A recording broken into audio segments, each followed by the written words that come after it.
Hello student. तो ये lecture number first रहेगा, रिप्रोडक्शन इन फ्लावरिंग प्लांट। ये 12th क्लास का फर्स्ट चैप्टर है जो हमारा बॉटनी का है।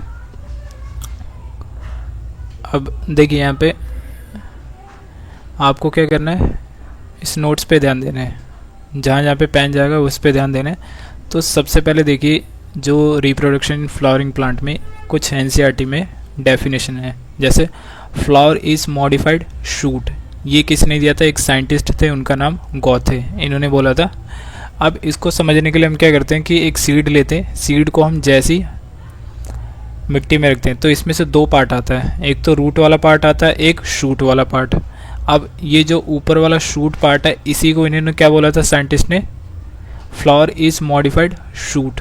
अब जो इसी से फ्लावर डेवलप होता है। देखिए अब शूट में क्या क्या पार्ट होता है? ये लीफ हो गया और यहाँ पे नोट्स होते हैं ये,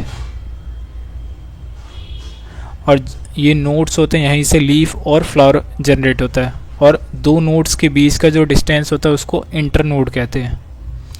अब ये हमारा शूट है, शूट के अंदर क्या होता है? स्टेम प्लस में लीफ होता है। अब यही हमारा क्या बनाता है? फ्लावर बनाता है। अब फ्लावर के अंदर देखिए क्या क्या पार्ट होता है।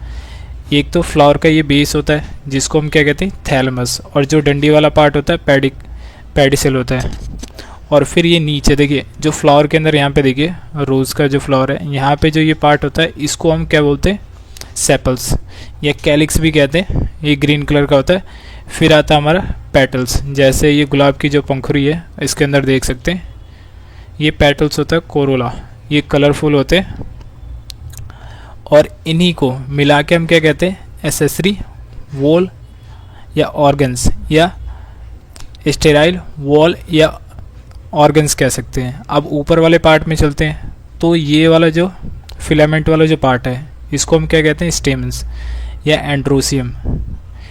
स्टेमिन क्या बनाता है? हमारा एंड्रोसियम बनाता है।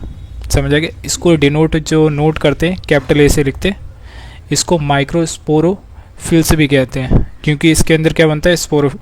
माइक्रोस्पोर बनता है। अब इससे ऊपर चलते हैं, ये हमारा क्या आ गया? फीमेल वाला पार्ट। फीमेल वाला पार्ट जिसको हम कार्पल्स कहते हैं, गाइनोशियम। गाइनोशियम का जो दूसरा नाम होगा इसमें स्पोरोफिल्स, इसके नाम से भी जाना जाता है। अब जो एंडोशियम और गाइनोशियम है, इन दोनों को मिला के हम क्या कहते हैं? एसेंशियल वॉल या ऑर्गन या फर्टाइल वॉल या ऑर्गन। जो यहाँ पे फर्टिलाइजेशन में जो भी होता है, कार्पल्स और स्टेमेन वाले ये जो एंड्रोशियम और गाइनोशियम काम आते हैं यहाँ पे। अब देखिए यहाँ तक हमने पार्ट कर लिया। अब एनसीईआरटी में क्या लिखा हुआ है? जो हमारा सेपल्स है, पेटल्स है और स्टेमेंस या कार्पल्स है, इन सभी को हम क्या कहते हैं मिलाकर? मॉडिफाइड लीफ या फ्लोरल लीव्स या फ्लोरल अपेंडेजेस।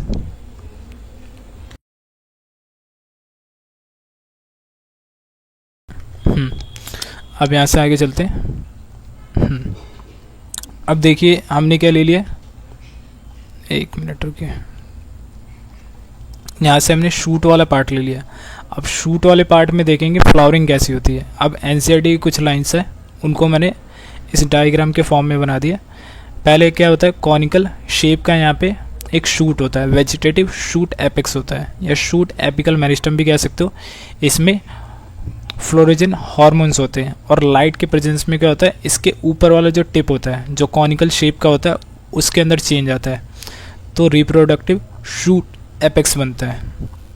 तो यहाँ पे कह सकते हो फ्लोरल मेरिस्टम बनता है। ये वाला पार्ट ये फ्लोरम मेरिस्टम होता है। ये कैसा होता है? डोम शेप का हो जाता है ये।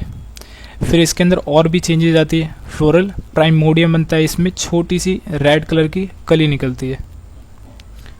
और फिर और ये डेवलप करके फ्लावर बर्ड बनाता है। फिर फ्लावर बर्ड से हमारा क्या बनता है? एक होल फ्लावर जनरेट हो जाता है। समझ आ गया? अब देखिए एनसीईआरटी में क्या लिखा हुआ? When shoot tips transform into a flower it is always solitary. Solitary मतलब एक सिंगल फ्लावर बनता है। जब शूट टिप्स में क्या होता है? हार्मोनल चेंज होता है, तो एक सॉलिटरी मतलब होता है सिंगल फ्लावर बनता है यहाँ पे। अब आगे चलते। अब एनसीईआरटी के अंदर कुछ टर्म्स हैं जैसे मोनोकार्पलरी प्लांट एंड पॉलीकार्पलरी। अब देखिए जो कार्पेल्स जो होता है, यहाँ पे कार्पेल लिखा हुआ है, इसका मतलब होता है फ्रूट। मोनोकार्पेल का मतलब क्या होता है? Single fruit plant, single fruit देते हैं प्लांट। और यहाँ पे पॉलीकार्पेल मतलब बहुत सारे वो क्या करते हैं? फ्रूट्स देते हैं प्लांट्स। अब इसमें भी कुछ एग्जांपल है, जैसे मोनोकार्पेल में हमारे एनुअल प्लांट्स आते हैं और बाइनियल प्लांट्स, और पॉलीकार्पेल में हमारे पेरिनियल प्लांट्स आते हैं। तो इसको देखते हैं आगे। देखिए अब एनुअल प्लांट कौन से होते हैं? एनुअल और पेरिनियल, ये हमारे मोनोकार्पेलरी होते हैं, यहाँ पे मोनो लिख देता हूँ।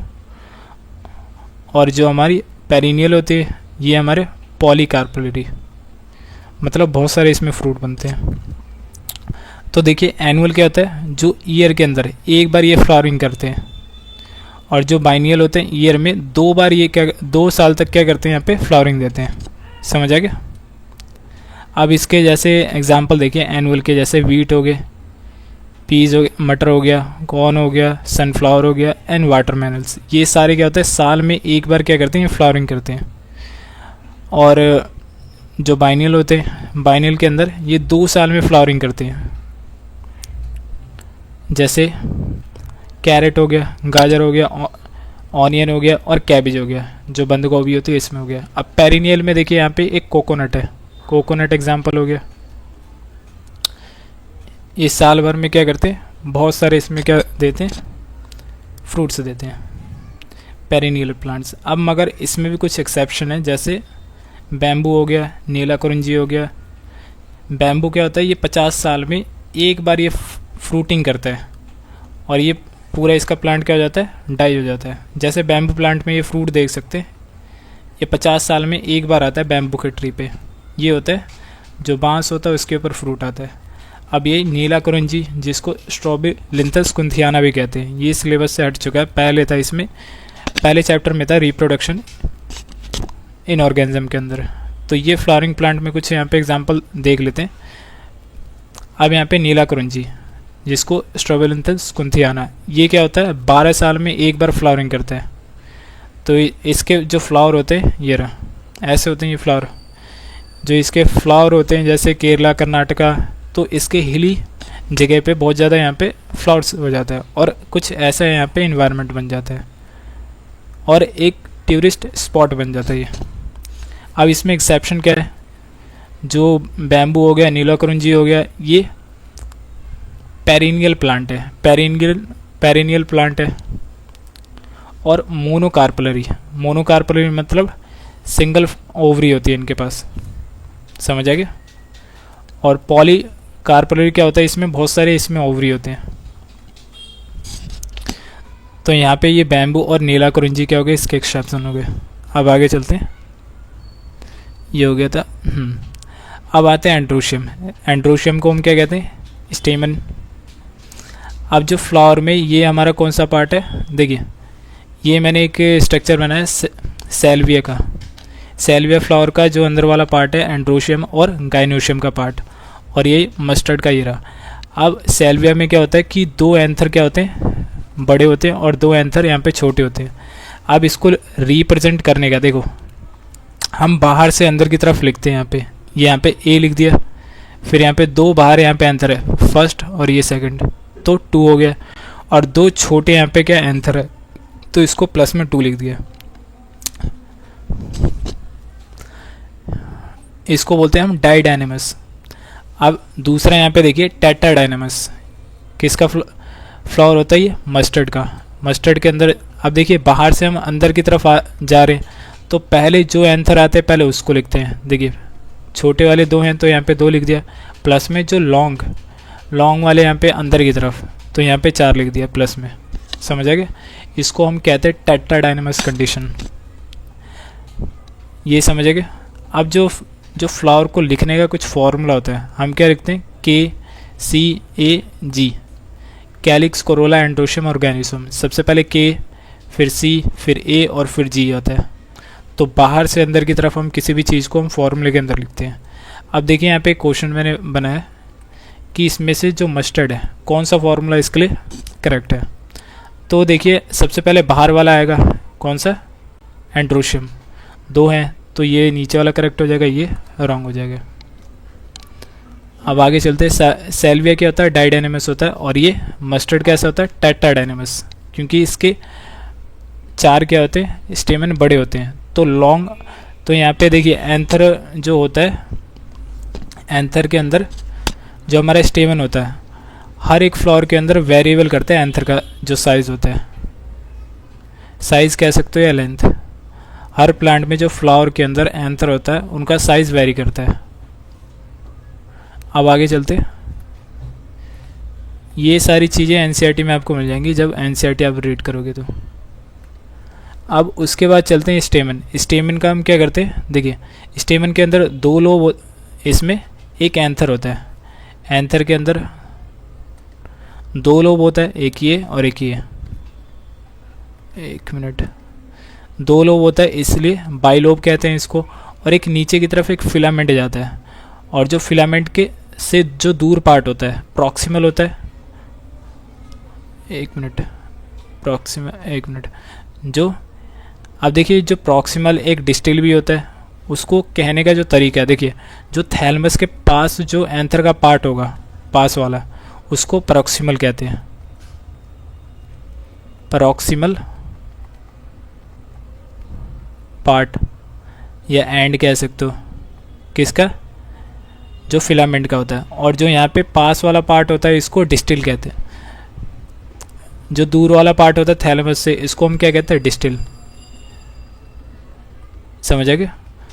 जो हम यहाँ पे थैलमस के रिस्पेक्ट में देख रहे हैं, थैलमस के पास जो फिलामेंट का, यहाँ पे देखिए ये मैंने एंथर बना दिया, एंथर के अंदर जो फिलामेंट जो पास थैलमस के पास है उसको हम प्रॉक्सिमल कहते हैं, और जो दूर वाला पार्ट होगा वो डिस्टिल हो जाएगा। अब ये होगा हमारा एंथर। एंथर के अंदर देखो, अगर यही एंथर क्या हो, अगर किसी पेटल के ऊपर हो, तो हम उसको कौन सी कंडीशन कहते हैं, एपिपेटलस कंडीशन। सी और ए के ऊपर हम ऐसे फॉर्मूले के अंदर लिखते हैं, ये सोलेनेसी के अंदर पाया जाता है। अब यहाँ पे टी एस देख लेते हैं, एंथर का अगर हम ऊपर से कट सेक्शन टी एस करते हैं, ट्रांसफर सेक्शन, तो कुछ ऐसा ऊपर से दिखता है ये। अब पहले जो हमने 4 यहाँ पे कॉर्नर दिख रहा है, तो हम इसको क्या कहते हैं, टेट्रागोनियम। इसमें 4 साइड हैं, जैसे 1, 2, 3 और 4, और यहाँ पे 2 लोब होता है, तो इसीलिए हम इसको बाइलोब कहते हैं। एंथर कैसा होता है, टेट्रागोनियम और बाइलोब्ड। और यहाँ पे जो गड्ढे दिख रहे हैं, गड्ढों को हम क्या कहते हैं, माइक्रोस्पोरेंजियम या पॉलन सैक ये कहते हैं। अब इनके अंदर माइक्रोस्पोर होता है, और यही जब मैच्योर होता है पॉलन ग्रेन बनाता है। समझ आ गया। अब हम अगर इसको, जो ये गड्ढे बने हुए हैं, अगर इसको हम ऊपर से, थीका होता है ये जो गड्ढा होता है थीका, जैसे हम ऊपर से देखते हैं तो कैसा दिखता है, सर्कुलर। अब साइड से देखिए, इसको ग्रूव कहते हैं या स्ट्रोनियम कहते हैं। अब आगे चलते हैं और इसका टीएस सेक्शन देखते हैं। अब इसमें क्या होता है, 4 लेयर होती हैं, 4 इसमें क्या होते हैं। सबसे पहले एक्सटर्नल कितने लेयर होते हैं, एपिडर्मिस हो गया, एंडोथीसियम, फिर मिडल लेयर। ये तीनों क्या होती है, हमारी प्रोटेक्टिव लेयर होती है। एपिडर्मिस सबसे बाहर होती है, एंडोथीसियम कैसी होती है, इससे नीचे वाली होती है, फिर मिडल लेयर 1 से 3 होती है यहाँ पे, ये पैरेन्काइमेटस टिश्यू की बनी होती है। अब फिर और अंदर जाते हैं तो यहाँ पे टेपिटम आता है, जो डेवलपिंग पोलन होता है उनको नरिशमेंट प्रोवाइड करते हैं। अब इन्हीं सभी को हम क्या कहते हैं, 4 वॉल लेयर ऑफ एंथर। ये सभी क्या है, हमारे 4 लेयर ऑफ एंथर। अब अंदर की तरफ देखिए, टेपिटम के अगर अंदर जाते हैं तो यहाँ पे कुछ टिश्यू मिलती है जो स्पोरोजिनस टिश्यू कहलाती है, जिनकी प्लॉइडी होती है 2n, डिप्लॉयड होते हैं।